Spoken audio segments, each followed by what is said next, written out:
स्वागत है हमारे YouTube चैनल कृष्ण वॉइस में। श्री कृष्णा जी कहते हैं, कर्म के दो रूप हैं, शुभ और अशुभ। दोनों का फल अवश्य मिलता है। शुभ कर्म का फल सुख और अशुभ कर्म का फल दोहक के रूप में सामने आता है।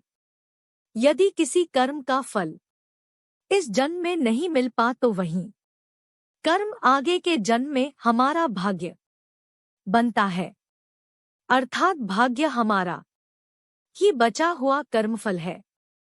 कर्म के अनुसार भाग्य भी अच्छा बुरा होता है। देवी भागवत में आया है, अवश्यमेव भोक्तव्यम कृतम कर्म शुभाशुभम।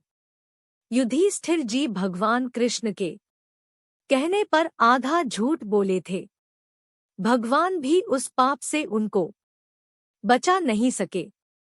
उन्हें थोड़े समय के लिए नरक देखना पड़ा। संत कबीर साहब ने कहा है, करम गति तारे नाही टरी। वास्तविकता यही है।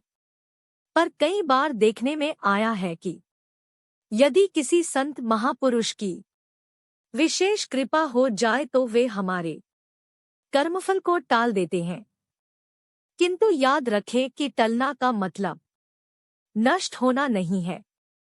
इस जन्म में या फिर किसी दूसरे जन्म में वह कर्म फल फिर सामने आ जाता है और कर्ता को उसे भोगना पड़ता है।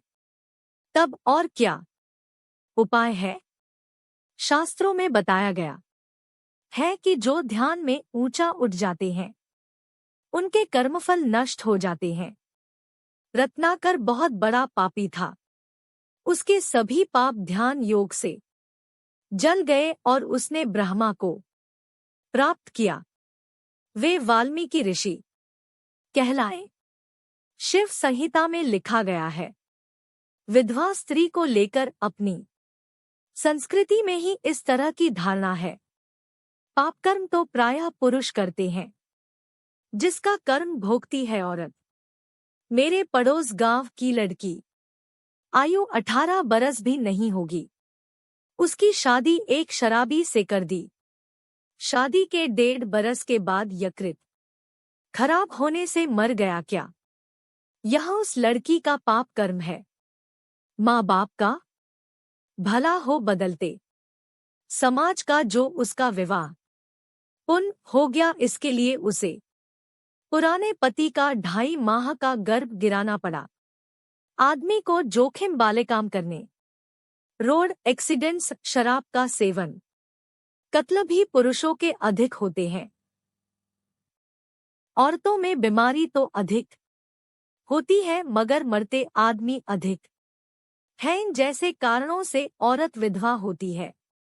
विधवा पाप कर्म से होती है, यह सोच गलत है। अगर वीडियो अच्छा लगे तो लाइक सब्सक्राइब कीजिए।